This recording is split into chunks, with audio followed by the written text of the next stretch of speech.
Bismillahirrahmanirrahim. Assalamu alaikum. Welcome to our online coaching classes at the platform of Shahrukh Alam College of Health Sciences, Multan. हम लोगों ने respiratory system यानी कि निज़ाम तनफ़ुस को start किया था। इसमें हमने इसके मुख्तलिफ हिस्सों को देखा था कि कौन कौन से हिस्से मौजूद होते हैं और वो अपना काम कैसे कर रहे होते हैं। यानी कि हमने निज़ाम तनफ़ुस की जो अनाटमी एंड फिजियोलॉजी इसको हम कवर कर चुके हैं। आज जो इसका थर्ड पार्ट है यानी कि तीसरा हिस्सा है उसको हमने देखना है, जिसमें आता है रेस्पिरेटरी डिजीजेस यानी कि जो रेस्पिरेटरी सिस्टम है हमारा निज़ाम तनफ़ुस है उससे मुतल्लिका जितनी भी बीमारियां होती हैं उनको देखना है। एग्जाम में ये क्वेश्चन दो तरह से आते हैं, या तो नोट हो जाता है कि right a note on respiratory diseases. तो आप लोगों ने इसमें जितनी भी डिजीजेस आती हैं जो कि मशहूर हैं बीमारियां, ठीक है, जैसे कि नज़ला ज़ुकाम हो गया, नज़ला ज़ुकाम हो गया, दमा हो गया, नमोनिया हो गया, इन पर नोट लिखना है। और 5 दफ़ा ये सेपरेट नोट भी आ जाता है कि इस बीमारी पे नोट लिखें। फॉर एग्जाम्पल नमोनिया पे नोट लिखें तो आपने जस्ट उसी पे लिखना होगा। तो आज हमने पढ़ना है, पहले हम वन बाय वन देख लेते हैं। आज हम पढ़ेंगे स्पेसिफिकली नमोनिया को कि नमोनिया होता क्या है, किस तरह से होता है, उसकी वजूहात क्या होती हैं, फिर अलामतें, उसकी तशखीस कैसे की जाती है, इलाज और उससे कैसे बचा जा सकता है। तो ये तो हम देखेंगे, लेकिन इससे पहले मैं आपको थोड़ा सा ओवरव्यू दे दूं कि जब हमने रेस्पिरेटरी सिस्टम का चैप्टर स्टार्ट किया था उसका इंट्रोडक्शन पढ़ा था तो उसमें हमने देखा था कि रेस्पिरेटरी सिस्टम को हमने 2 पार्ट्स में डिवाइड किया था, upper respiratory system and lower respiratory system. Upper respiratory system यानी कि जो बलाई निज़ाम तनफ़ुस है, ऊपर वाला निज़ाम तनफ़ुस के हिस्से जो आते हैं जिसमें हमारा नाक आ जाता है और फेरिंग्स और इससे रिलेटेड जो थी हमने कहा था ये स्ट्रक्चर्स आती हैं। और जो लोअर पार्ट्स है उसमें हमने पढ़े थे ये लेरिंग्स आता है, वोकल कॉर्ड से नीचे वाले हिस्से आते थे, ट्रेकिया आ जाता है हमारा यानी कि हवा की नाली या सांस की नाली जिसे हम कहते हैं, ब्रोंकाई आ जाता है, ब्रोंकायोल्स आ जाते हैं, और इसके अलावा जो हमारे लंग्स होते हैं ये सारे ये एल्वियोलाई, ये सारे के सारे पार्ट्स जो होते हैं वो हमारे लोअर रेस्पिरेटरी सिस्टम में या ज़ेरी रेस्पिरेटरी ट्रैक में होते हैं। तो वो बीमारियां जो कि ऊपर वाले अपर रेस्पिरेटरी ट्रैक से रिलेट करती हैं उनको हम अपर रेस्पिरेटरी डिजीजेस कहते हैं, यानी कि ऊपर वाले निज़ाम तनफ़ुस के हिस्सों की बीमारियां जिसमें हमारा जुकाम आ जाता है, गला खराब हो जाता है और टॉन्सिल्स हो गया, ये वाली बीमारियां जो होती हैं ये हमारी अपर रेस्पिरेटरी ट्रैक में आती हैं। लोअर रेस्पिरेटरी ट्रैक में वो वाली बीमारियां आती हैं, लोअर रेस्पिरेटरी डिजीजेस में वो बीमारियां आती हैं जो कि हमारे लोअर रेस्पिरेटरी ट्रैक यानी कि जो हमारा नीचे वाला रेस्पिरेटरी ट्रैक होता है जिसमें ट्रेकिया आ जाता है, ब्रोंकायोल्स आ जाते हैं, ब्रोंकाई आते हैं, और इसके अलावा एल्वियोलाई आते हैं, या हमारे जो फेफड़े होते हैं उंगलियां, इनकी जो होती हैं इनसे रिलेटेड डिजीजेस होती हैं, बीमारियां होती हैं, वो आती हैं। ठीक है, जैसे नमोनिया हो गया, दमा हो गया और ब्रोंकाइटिस हो गया, ये कुछ हैं जो कि लोअर रेस्पिरेटरी ट्रैक की मशहूर है। तो आज हमने फर्स्ट टॉपिक पढ़ना है नमोनिया। इसमें हम देखेंगे कि नमोनिया होता क्या है, ठीक है, कैसे होता है, वजूहात क्या होती हैं, अलामतें, कैसे तशखीस किया जाता है और उसका इलाज क्या होता है। तो सबसे पहले अगर मैं आपको एक जनरल ओवरव्यू दूं तो हम अगर डेफिनेशन देखें या सिंपल डिफाइन करना चाहें तो हम कह सकते हैं कि नमोनिया एक इन्फेक्शन होती है जो एक या दोनों फेफड़ों की सोजिश की शक्ल में होती है। सोजिश यानी कि इन्फ्लेमेशन या स्वेलिंग हो जाती है, सूजन जिसे हम कहते हैं। इन्फेक्शन का मतलब होता है वहां पे पस मौजूद होती है।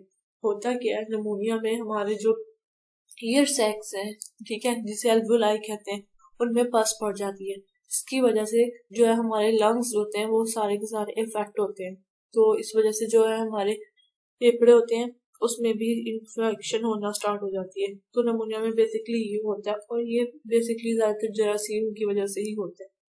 जैसे आप लोगों को ये दिख रहा है इस तरीके से, इसमें थोड़ा सा भी देखा जाए, जो ये वाली डायग्राम है इसमें बिल्कुल नॉर्मल पर्सन की एल्वियोलाई शो हो रही है, ठीक है, इसमें और ब्रोंकायोल्स को शो कराया जा रहा है।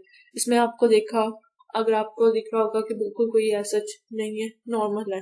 लेकिन अगर इसके ऑपोजिट आप लोग देखें डायग्राम तो इसमें ये ब्लू कलर की आपको इस तरीके से इसमें पानी की तरह की जो होती है पस, या वो उसे पस कहते हैं, जिसे वो जब होना स्टार्ट हो जाती है जो कि इन्फेक्शन काज करती है और जिसकी वजह से सोजिश होती है।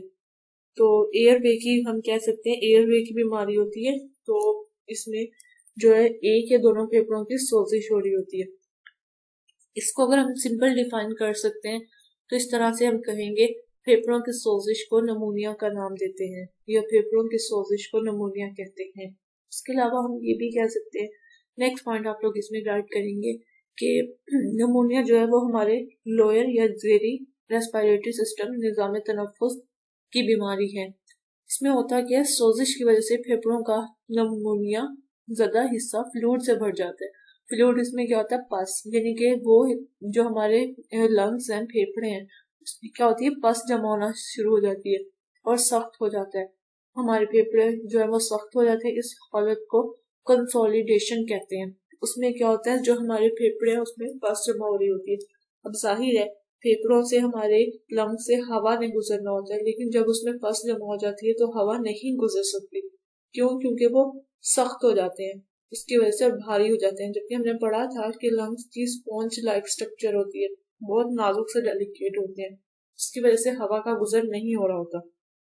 नमूनिया की बीमारी किसी भी उम्र के हिस्से में हो सकती है, लेकिन ये बूढ़ों में और बच्चों में ज्यादा होती है।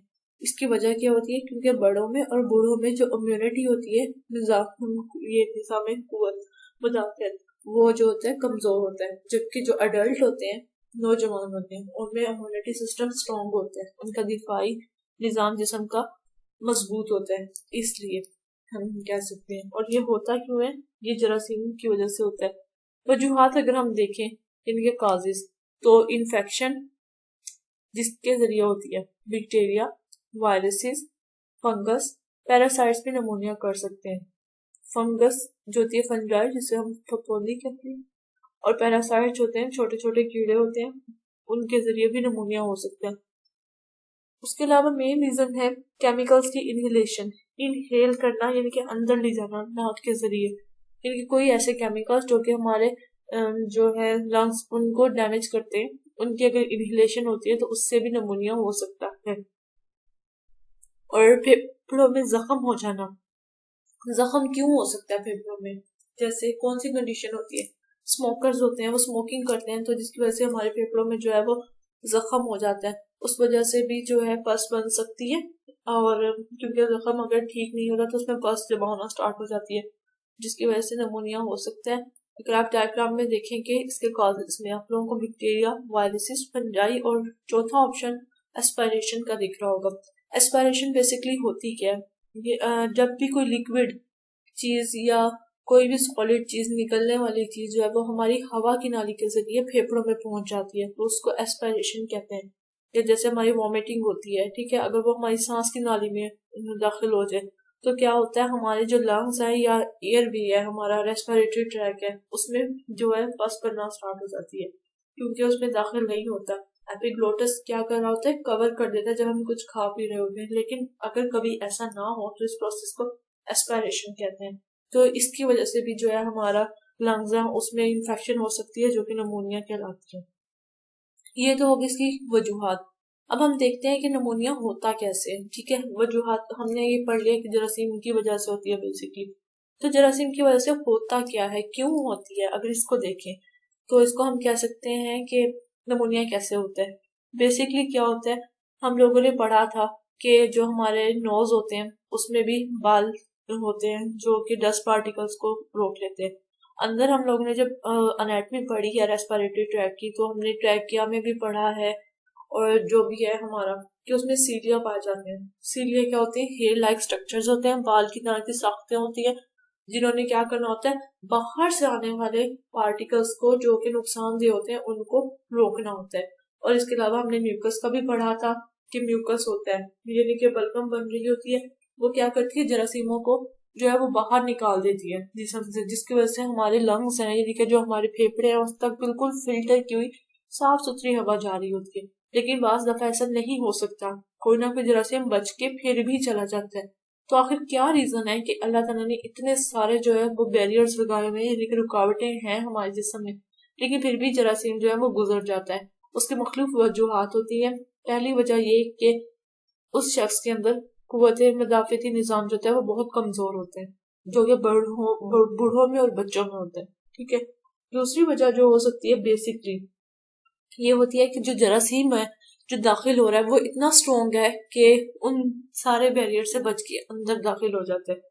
तीसरी बात यह है कि जब जिस्म हमारा नाकाम हो जाए उसको फिल्टर करने में या उस जरासीम को रोकने में, उसकी रीजन क्या होती है कि हमारे जिस्म में कोई और बीमारी होती है जिसकी वजह से हमारा जिस्म जो है उतनी ताकत नहीं होती, उसके अंदर इम्यूनिटी तो होती है लेकिन वो इम्यूनिटी उसको दूसरी बीमारियों से बचाने में खर्च हो रही होती है, जिसकी वजह से जो है वो जरासीम हमारे रेस्पिरेटरी ट्रैक में दाखिल हो सकता है और नमूनिया काज कर सकता है। ठीक है। और यहाँ पे एक बात मैं आप लोगों को और बताती चलूं, नमूनिया जो है एक डिजीज होती है ब्रोंकाइटिस, उससे बहुत ज्यादा मिलता जुलता होता है उसमें, और इसमें डिफरेंस सिर्फ ये होता है कि ब्रोंकाइटिस में जो होता है सिर्फ एल्वियोलाई पे अटैक होता है, लेकिन जो नमूनिया होता है इसमें सब स्टार्ट तो एल्वियोलाई से होता है लेकिन ये आहिस्ता आहिस्ता पूरे लंग को कवर कर लेता है। ठीक है। अगर एक फेफड़ा जो है हमारा वो मुतासिर हो तो उसको हम नमूनिया जस्ट कहते हैं, और अगर दोनों हमारे लंग्स हो इतना स्फीयर हो तो उसको डबल नमोनिया कहा जाता है। अब हम देख लेते हैं, कोई भी शख्स बैक्टीरिया, वायरस या किसी दूसरे जरासीम के जरिए सांस के जरिए अंदर ले जा सकता है। अगर शख्स सेहतमंद हो तो ये थोड़े से जरासीम मुदाफती निजाम के जरिए मर जाते हैं और बलगम के जरिए बाहर खारिज कर दिए जाते हैं। अगर कोई शख्स सेहतमंद ना हो, जैसे कि कमजोर, बूढ़ा हो, छाती की कोई बीमारी हो, कुव्वत मुदाफत कम हो, एड्स का शिकार हो या कोई और बीमारी हो, तो इसके अंदर जरासीम परवरिश पाते हैं और फेफड़ों की इन्फेक्शन का बायस बनते हैं। बाजुकात सेहतमंद लोग भी नमूनिया का शिकार हो सकते हैं। ठीक है, इनकी रीजंस यही है। और अब हमने देख ली कि क्यों होता है, अब उसकी हम अलामतें देखते हैं कि अलामतें, साइन एंड सिम्टम्स क्या होते हैं। सबसे इम्पोर्टेंट साइन जो होता है नमूनिया का वो होता है बलगम वाली खांसी, जिसे हम प्रोडक्टिव कफ भी कहते हैं। पीले रंग की या सब्जी मारी रंगत की जो है वो बलगम आ रही होती है, और कभी कभी उससे जो है साथ में खून वाली बलगम आती है, खून भी आना स्टार्ट हो जाता है बलगम में। तो क्या किया जाता है, टेस्ट कर लिया जाता है, उससे हमें पता चल जाता है। टीबी में भी जो है उसमें भी बलगम आती है, और ब्रोंकाइटिस में भी, जितनी भी रेस्पिरेटरी ट्रैक की डिजीजेस हैं उसमें मोस्टली जो है वो लोअर की उसमें बलगम आती है। तो चेक करने के लिए कि आया ये नमूनिया है या नहीं, टेस्ट कर लिया जाता है। ठीक है। दूसरा है छाती में दर्द जो कि चुभता हुआ महसूस होता है, गहरा सांस लेने और खांसी करने के दौरान ज्यादा महसूस होता है। सर दर्द, पसीना ज्यादा आता है, जल्द का ठंडा हो जाना, क्योंकि पास इसमें होती है इन्फेक्शन होती है तो बुखार भी होता है। ठीक है। कपकपी के साथ तेज बुखार होना, सांस लेने में तंगी महसूस होना जिसे हम शॉर्टनेस ऑफ ब्रीथ कहते हैं या ब्रेथलेसनेस कह सकते हैं, सांस की रफ्तार बढ़ जाना, ब्लड प्रेशर कम हो जाना, नब्ज की रफ्तार तेज हो जाना, ये जो है वो कुछ मेन अलामतें होती हैं। इसके अलावा लॉस ऑफ एपिटाइट यानी कि भूख का मर जाना, थकावट, जिल्द का रंग नीला हो जाना। ठीक है। उसकी रीजन क्या होती है, क्योंकि हमारे जिल्द को, क्योंकि लंग्स ने क्या करना होता है, ऑक्सीजन को अंदर लेकर आना होता है। जब ऑक्सीजन ही नहीं मिल रही होती तो हमारे जिस्म का जो जिल्द है उसका रंग नीला पड़ना स्टार्ट हो जाता है। मतली और उल्टी आती है, उसमें फील होती है। जोड़ों या जो पट्टे हैं उनमें पेन फील हो रही होती है, टाइटनेस जो होती है वो होती है। ये सारी जो है कंडीशंस होती हैं, नमूनिया की अलामतें होती हैं। यूजुअली 6 हफ्तों में नमूनिया रिकवर हो जाता है। और इसके अलावा आगे अब आती है डायग्नोसिस यानी कि तशखीस कैसे की जाती है नमूनिया की, कंफर्म कैसे किया जाता है कि नमूनिया ही है। नमूनिया की तशखीस आमतौर पे मरीज के मुआयने और अलामत से होती हैं। ठीक है। डिफरेंट टाइप के टेस्ट होते हैं। सबसे पहले सिम्टोमेटिक ट्रीटमेंट करते हैं, सबसे पहले देखा जाता है कि उसके अंदर कौन कौन सी अलामतें, जो अलामतें हमने पढ़ी हैं। ठीक है। लेकिन रेस्पिरेटरी ट्रैक की 2-3 बीमारियां हैं जो कि यही अलामतें जिनमें पाई जाती हैं। तो आगे फर्दर कंफर्म करने के लिए कि आया ये नमूनिया है या कोई और बीमारी है, तो उसके लिए डिफरेंट टेस्ट किए जाते हैं, जैसे कि चेस्ट का जो है एक्सरे किया जाता है। छाती का एक्सरे क्यों करते हैं, क्योंकि हमारे लंग्स जो है वो हमारी छाती में मौजूद होते हैं। ब्लड टेस्ट किया जाता है, वाइट ब्लड सेल्स, पस जब आप लोगों को मैंने कार्डियोवैस्कुलर सिस्टम पढ़ाया था तो उसमें पस का बताया था कि कैसे बनती है, वाइट ब्लड सेल्स होते हैं। तो खून का टेस्ट क्यों किया जाता है, उसमें वाइट ब्लड सेल्स या खून के जो सफेद खुले होते हैं उनको चेक करने के लिए। बलगम कल्चर भी मुफीद हो सकता है। जिन मरीजों में बीमारियां हो इनमें भी नमूनिया की तशखीस करना मुश्किल हो जाता है। सबसे पहले क्या किया जाता है, बेसिकली पेशेंट का मुआयना किया जाता है, जिसे हम फिजिकल एग्जामिनेशन कहते हैं। फिजिकल मतलब जिस्मानी तौर पे बज़ाहिर ऐसे देख लिया जाता है। फेफड़े के कंसोलिडेशन वाले हिस्से को स्टेथोस्कोप की मदद से महसूस किया जाता है। स्टेथोस्कोप की मदद से जो है चेस्ट की गेट जो है हमें फील हो जाता है कि ये पार्ट कैसा है, सख्त है या कैसा है। ठीक है, स्टेथोस्कोप से फेफड़ों का मुआयना किया जाता है। कैसे किया जाता है? उससे हम सांस की आवाज सुन सकते हैं। बाज औकात बहुत एबनॉर्मल जो है वो साउंड सुनाई देती है स्टेथोस्कोप में। उसकी रीजन क्या होती है? पल्स फॉर्मेशन जो कि लंग्स में बनी हुई होती है। छाती को महसूस कर लिया जाता है। वो वाली जगह जो होती है वहां पे वाइब्रेशन फील हो रही होती है, क्योंकि पल्स जहाँ पे भी पल्स होती है ना, वो जगह ऐसा लगता है कि उधर अंदर वाइब्रेशन हो रही है, कोई चीज उछल रही है। और दूसरी बात, वो जगह जहाँ इन्फेक्शन होती है थोड़ी गर्म भी होती है, तो इससे भी जो है वो फाइंड कर लिया जाता है। ये एक्सरे है। ठीक है, बेसिकली क्या होता है, जो नमूनिया का पेशेंट होता है उनके जो एक्सरे है वो क्लियर नहीं होता। व्हाइट कलर का जो व्हाइटिश है वो शो हो रहा होता है। जैसे ये सारा आप लोगों को दिख रहा होगा कि ये तो बोन्स है, ठीक है, रिब्स जो है, सॉरी, रिब्स को शो कर रहा है। लेकिन ये जितना भी ये व्हाइट व्हाइट कलर का है दिख रहा है, इसको सारा, इसका मतलब ये होता है कि पस पड़ी हुई है जो हमारे फेफड़े हैं उनमें, लंग्स में पस फॉर्मेशन हो रही है। नेक्स्ट है हमारे पास ट्रीटमेंट। अब हमने डायग्नोस भी कर लिया कि नमूनिया है, ट्रीटमेंट कैसे कर सकते हैं? तो इसको ट्रीटमेंट से पहले मैं आप लोगों को बताती जाऊँ कि नमूनिया की डिफरेंट टाइप्स होती हैं, मुख्तलिफ इकसाम होती हैं। ठीक है, कम्युनिटी एक्वायर्ड नमूनिया होता है, हॉस्पिटल एक्वायर्ड होता है। कम्युनिटी एक्वायर्ड में ये होता है कि वैसे ही इंसान को हो जाता है कहीं गैदरिंग में होने की वजह से। और हॉस्पिटल एक्वायर्ड जो होता है उसमें स्पेशल क्या होता है कि जब इंसान किसी और बीमारी की वजह से हॉस्पिटल में रह के आता है तो वहां से जरासीम अटैक करते हैं, तो उस वजह से भी उसको नमूनिया हो सकता है। तो इलाज जो है वो हम बेसिकली तो सिम्टोमेटिक करते हैं। अगर बीमारी की कंडीशन पे देख के किया जाता है नमूनिया का इलाज। अगर बेसिकली सिम्टोमेटिक किया जाता है, यानी कि अलामती तौर पे किया जाता है, एंटीबायोटिक्स बेसिकली दी जाती है। ठीक है, लेकिन अगर ठीक ना हो रहा हो तब हॉस्पिटलाइज किया जाता है और वहां पे उसका ट्रीटमेंट बाकायदा किया जाता है। सबसे पहले हम देख लेते हैं कि क्या है। आप लोगों की बुक में इसमें लिखा हुआ है, अगर नमूनिया बहुत शदीद ना हो तो घर में भी इलाज किया जा सकता है। नमूनिया में एंटीबायोटिक दी जाती हैं। नमूनिया आमतौर पर बैक्टीरियल इन्फेक्शन से होता है और एंटीबायोटिक्स इन बैक्टीरिया को हलाक कर देती है। मुनासिब एंटीबायोटिक इस्तेमाल करने से चंद ही दिनों में मरीज बेहतरी महसूस करता है। माइक्रोलाइड नाम की हमारी क्लास है ड्रग की, जैसे जिसमें क्लिथ्रोमाइसिन आ जाती है, एजिथ्रोमाइसिन आ जाती है, ये वाली। ठीक है, इनके जरिए जो है वो नमूनिया का इलाज किया जाता है, कोर्स होता है। और दूसरा सिप्रो का नाम आप लोगों ने सुना होगा। टेट्रासाइक्लिन की कुछ मेडिसिन होती है जिसमें डॉक्सीसाइक्लिन आती है, इस टाइप की, और उनके जरिए जो है डिफरेंट इसका इलाज किया जाता है। लेकिन सबसे सेफेस्ट और बेस्ट होती है वो हमारे पास माइक्रोलाइड आते हैं, जिसमें हमारे पास एजिथ्रोमाइसिन आती है, क्लिथ्रोमाइसिन आती है, इस तरह से आ जाती है। और इन्फेक्शन कंट्रोल होने के बाद भी मरीज एक हफ्ते तक कमजोरी और थकावट महसूस करता है। डिहाइड्रेशन से बचाव के लिए मशरूबात कसरत से दिए जाएं। दवा, दर्द और बुखार कम करने वाली अद्वियात को बाकायदगी से इस्तेमाल किया जाए। ठीक है, अगर फिर भी अलामतें बरकरार रहें तो दोबारा मुआयना किया जाए। लेकिन और अगर शदीद अटैक हो, इन मेडिसिन के बावजूद भी ठीक ना हो रहा, तो हॉस्पिटलाइज किया जाता है।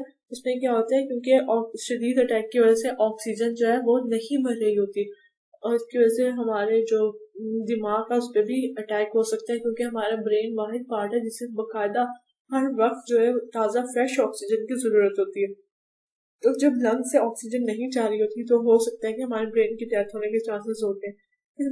इस वजह से जब बहुत सीवियर अटैक होता है तो ऑक्सीजनेशन भी की जाती है, हॉस्पिटलाइज करके उस बंदे को ऑक्सीजन लगा दी जाती है आर्टिफिशियल, ताकि उसकी जो है रूटीन का जो ब्रेन की रिक्वायरमेंट है ऑक्सीजन की वो तो कंप्लीट होती रहे। इसके अलावा जो है कल्चर टेस्ट के जरिए चेक किया जाता है कि कौन सी एंटीबायोटिक जो है वो बेस्ट है इसको ट्रीट करने के लिए, क्योंकि जो नमूनिया पैदा करने वाले जरासीम होते हैं अक्सर रेजिस्टेंट हो जाते हैं।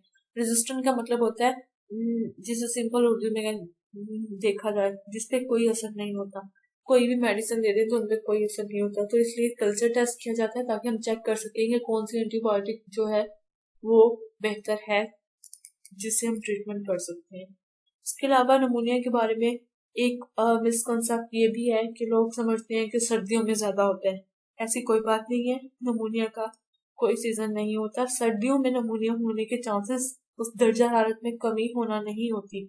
सर्दियों में नमूनिया होने के चांसेस असल में ये होते हैं कि हम जो है इंडोर अंदर इनके अंदर ज्यादा रहते हैं, तो इसकी वजह से इंडोर रहने की वजह से क्या होता है, हमारा एक दूसरे से पर्सनल कांटेक्ट जो होता है वो बढ़ जाता है, जिसकी वजह से अगर किसी शख्स की इम्यूनिटी पहले ही वीक है तो उस पर इजीली जरासीम अटैक कर सकते हैं। इसलिए अगर हम अपनी हाइजीन का अच्छा ख्याल रखें और वैक्सीनेशन भी करा दी जाती है, जितनी भी रेस्पिरेटरी डिजीजेस होती हैं, अगर किसी शख्स को बार बार अटैक हो रहा होता है तो उसे पहले से पता चलता है कि वो इस मामले में कमजोर है, तो उस केस में फिर क्या किया जाता है, वैक्सीनेशन करा दी जाती है जिसे इम्यूनाइजेशन कहते हैं, ताकि अटैक्स क्रिएट ना हो। ये बस नमूनिया के बारे में था। Thanks for watching video.